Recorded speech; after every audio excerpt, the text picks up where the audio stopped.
सावन की पवित्र महीने पर किसी भी सोमवार के दिन बांध दीजिए यहां पर एक जोड़ा हरी चूड़ी। फिर देखिए, यह चमत्कार भगवान भोलेनाथ के आशीर्वाद से मिल जाएगी। आपको जीवन के हर दुखों से मुक्ति, आपकी हर मनोकामना होगी, पूरी खुशियों से भर जाएगा आपका घर। दोस्तों, सावन का पवित्र महीना भक्ति और मर्यादा का महीना होता है। इसमें जितने भी शिव भक्त होते हैं वह पूरी तरह से भगवान शिव की भक्ति में ली हो जाते हैं।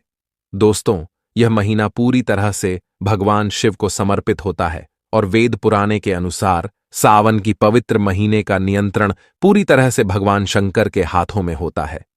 दोस्तों, यह माना जाता है कि सावन के पवित्र महीने में यदि आप भोलेनाथ कई पूजा अर्चना विधि विधान से करते हैं तो आपको अपने जीवन की समस्त प्रकार के दुखों से मुक्ति मिल जाती है। दोस्तों, आज के इस वीडियो में हम जो आपको एक जोड़ी हरी चूड़ी का उपाय बताने जा रहे हैं, इस उपाय को किसी भी सोमवार को विधि विधान से नियम पूर्वक कर लेते हैं तो न केवल आपको बल्कि आपके पूरे परिवार का जीवन बदल सकता है। आपके जीवन में चमत्कारी बदलाव आ सकता है।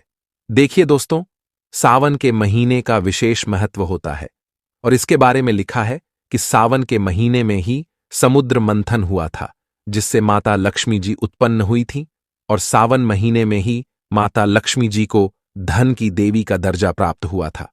सावन के महीने में भगवान भोलेनाथ पृथ्वी पर आ जाते हैं और जो भी व्यक्ति सावन की पवित्र महीने में भगवान भोलेनाथ के साथ ने अपनी झोली फैला दें, उसे व्यक्ति की झोली जरूर भरते हैं। शिव पुराण के अनुसार सावन की पवित्र महीने में जो भी व्यक्ति सावन के सोमवार का नियमानुसार व्रत करता है, भगवान भोलेनाथ उसकी जरूर सुनते हैं। आप सावन महीने में व्रत रखने में समर्थ हैं तो दोस्तों, आपको इस पवित्र महीने में वह उपाय करना चाहिए जो कि शिव पुराण में लिखा हुआ है। और दोस्तों, हरी चूड़ी वाला उपाय, जिसके बारे में शिव पुराण में अध्याय नंबर 54 में लिखा हुआ है कि अगर आप सिर्फ और सिर्फ सावन के किसी भी सोमवार के दिन हरी चूड़ी का जोड़ा इन पेड़ों पर बांध दें, जिनके बारे में हम आपको इस वीडियो में बताने जा रहे हैं, तो आपके जीवन में एक चमत्कारिक सकारात्मक बदलाव आएगा। अगर आप सिर्फ एक जोड़ा हरी चूड़ी का उन पेड़ों पर बांध दें जिनके बारे में शिव पुराण में लिखा हुआ है, तो दोस्तों, आप अपने जीवन में कैसी भी दिक्कत में फंसे हो या कितने ही बड़े संकट से आप जूझ रहे हो, आपको सब प्रकार की बाधाओं से मुक्ति मिल जाएगी। आपका जो भी कष्ट होगा, कर्ज होगा, वह सब जड़ से नष्ट हो जाएगा। तो दोस्तों, पुराण के अनुसार भगवान भोलेनाथ को 3 वृक्ष अत्यंत प्रिय हैं। यह वृक्ष ऐसे वृक्ष है जिनके सामने अगर आप पूजा करें तो माना जाता है कि भगवान भोलेनाथ की कृपा आपको मिल सकती है।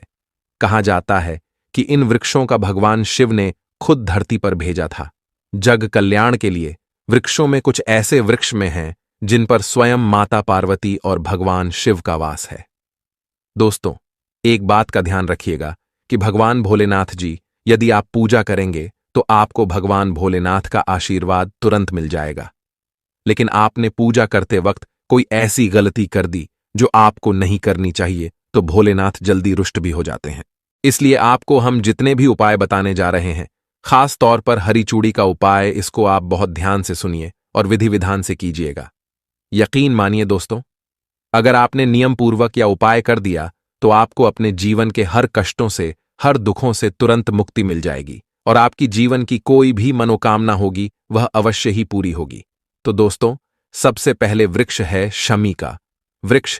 ध्यान से सुनिए दोस्तों, जो शमी का वृक्ष होता है वह भगवान शंकर और पार्वती जी का ही स्वरूप माना जाता है। कहा जाता है कि शमी वृक्ष पर भोलेनाथ तथा माता पार्वती का वास होता है। तो अगर कोई भी व्यक्ति सावन के पवित्र महीने में किसी भी सोमवार के दिन शमी वृक्ष पर एक जोड़ा हरी चूड़ी बांध दें तो उसे व्यक्ति के जीवन में ऐसा बदलाव आएगा कि उसको जीवन में किसी भी प्रकार के कष्ट का सामना नहीं करना पड़ेगा। दोस्तों, एक बात का ध्यान रखिएगा कि शिव पुराण के अध्याय नंबर 31 में साफ साफ लिखा हुआ है कि सावन के पवित्र महीने के किसी भी सोमवार के दिन प्रदोष काल के समय आप लोगों को बांधना होगा हरी चूड़ी का जोड़ा, वह भी शमी वृक्ष पर प्रदोष काल का समय। वह समय होता है दोस्तों जब ना दिन होता है ना रात, यानी कि शाम 5 बजे से 6:30 तक का समय। अगर आपने यह हरी चूड़ी का उपाय कर दिया तो दोस्तों आपके जीवन की सभी कष्ट परेशानियां का हाथों हाथ खत्म हो जाएगा और आप अपने जीवन में बहुत ही ज्यादा सुख की प्राप्ति करेंगे। दूसरा जो वृक्ष है दोस्तों, वह है बेल वृक्ष। एक बात का ध्यान रखिएगा दोस्तों, स्कंद पुराण में साफ साफ लिखा हुआ है कि माता पार्वती के पसीने से उत्पन्न हुआ था। बेल वृक्ष जब माता पार्वती के पसीने की बूंद मध्यान्ह चचल पर्वत पर गिरी तो वहीं बन गया था। बेल वृक्ष कहा जाता है कि अगर आप इस सावन के पवित्र महीने में सोमवार के दिन प्रदोष काल के समय बेल वृक्ष पर हरी चूड़ी का जोड़ा बांध देते हैं तो इससे न केवल आपके जीवन में भाग्य तथा राहु केतु का साथ मिलेगा, बल्कि आपके जीवन की हर कष्ट, हर परेशानियों से आपको मुक्ति मिल जाएगी। इसी तरह तीसरा वृक्ष है दोस्तों धतूरे का पौधा।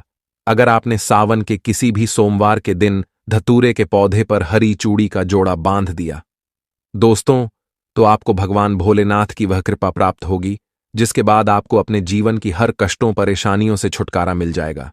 दोस्तों सावन का महीना सुहागन महिलाओं के लिए खास माना जाता है, क्योंकि इस पवन महीने में जो भी सुहागन स्त्री कोई भी मनोकामना भोलेनाथ से मांगती है और उसके लिए व्रत उपाय करती है तो भगवान भोलेनाथ उसको जल्द से जल्द शुभ फलों की प्राप्ति करते हैं। और अगर यह उपाय सावन के पहले सोमवार को किया जाए तो उसे उसके सबसे पहले श्रवण मास में सुहागन महिलाओं को क्या करना चाहिए, आइए जानते हैं दोस्तों। सावन मास में भगवान भोलेनाथ की पूजा आराधना के साथ साथ माता पार्वती की पूजा आपको हर रोज करनी चाहिए, वह भी पूरे सावन मास आपको करनी चाहिए। आप कोई व्रत करें या ना करें, लेकिन हर रोज माता पार्वती को अगर सावन मास में आप सिंदूर और एक लाल फूल भी अर्पित कर देते हैं तो आपके सुहाग की माता हमेशा रक्षा करती है किसी भी प्रकार की। अगर पति के स्वास्थ्य संबंधी समस्या है तो आपको यह कार्य तो जरूर ही करना चाहिए। दोस्तों माता पार्वती को एक लाल फूल अर्पित करें, रोजाना गुड़हल का फूल हो तो बहुत ही अच्छा रहेगा, और लाल सिंदूर रोज माता को अर्पित करें और फिर अपनी मांग में भी जरूर भरे। यह कार्य आपको करना ही करना चाहिए और यह उपाय सभी के लिए है। दोस्तों आप जानते हैं दूसरा कार्य सावन के महीने में आपको और हर सभी सुहागिन महिला को यह जरूर करना चाहिए। देखिए दोस्तों, यह सावन मास है, हरियाली का मास है, बारिश का मौसम भी होता है, हर तरफ हरियाली ही हरियाली इस समय दिखाई देता है। यानी साफ साफ कहा जाए तो इस मौसम को प्यार का महीना भी कहा जाता है, और ऐसे में हरे रंग का सावन के महीने में बहुत विशेष महत्व होता है। दोस्तों ऐसे में सावन के मास में सुहागिन महिलाओं को हरी चूड़ियां, हरी कपड़े जरूर पहने चाहिए। ऐसा करने से आपसे माता पार्वती भोलेनाथ बहुत प्रसन्न होते हैं और उन्हें सदा सुहागन रहने का आशीर्वाद देते हैं, उनके पति को दीर्घायु रहने का आशीर्वाद देते हैं। दोस्तों इसीलिए आपको सावन के महीने में हरे रंग का उपयोग जरूर करना चाहिए। चूड़ियों में करें, कपड़ों में करें, पर हरे रंग का इस्तेमाल जरूर करें। ऐसे में भगवा रंग भी पहन सकते हैं। लाल, पीला, हर गुलाबी रंग बहुत ही शुभ और पवित्र माना जाता है। इससे माता पार्वती अति प्रसन्न होती है। लेकिन याद रहे, सावन के महीने में काला वस्त्र तथा सफेद रंग का कपड़ा सुहागन महिलाओं को नहीं पहनना चाहिए।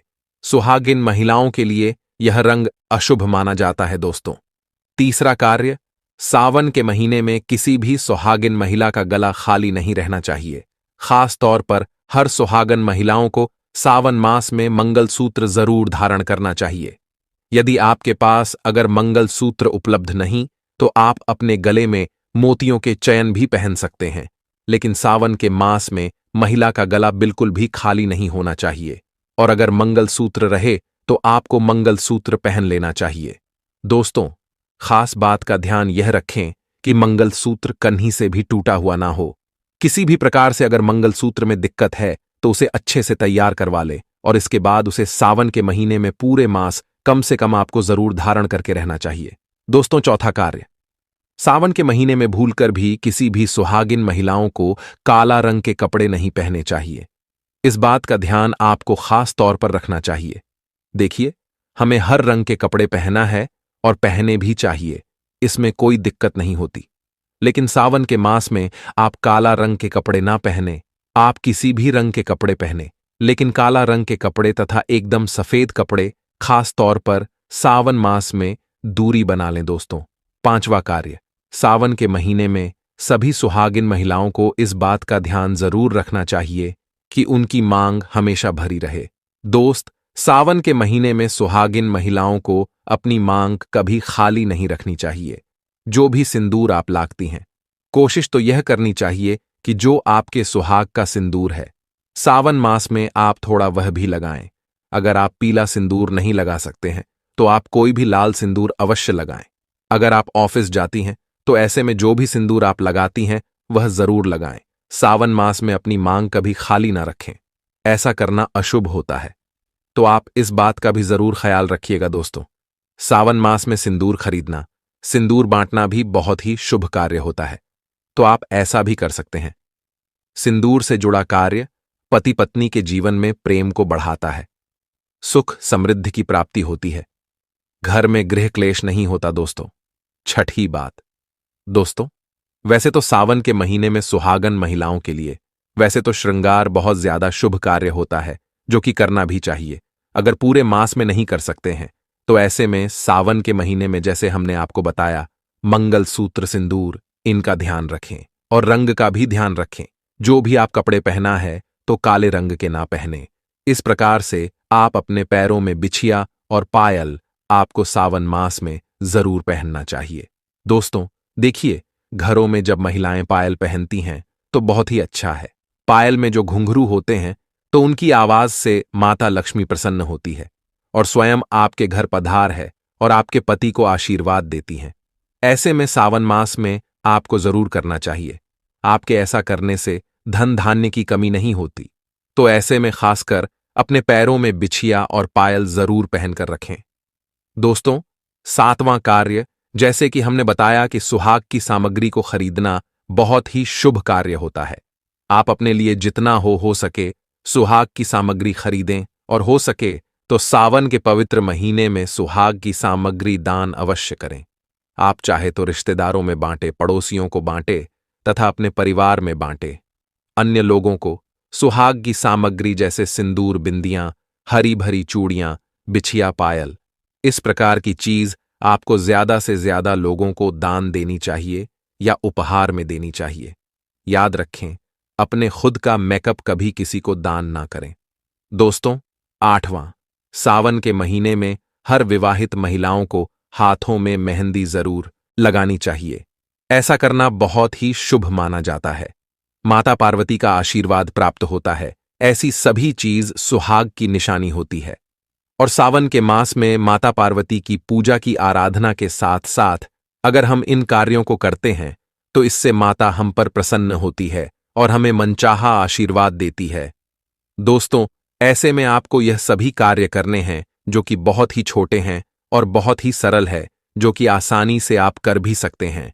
लेकिन ध्यानपूर्वक सावन के महीने में सभी सुहागिन महिलाएं इन कार्यों को जरूर कर ले।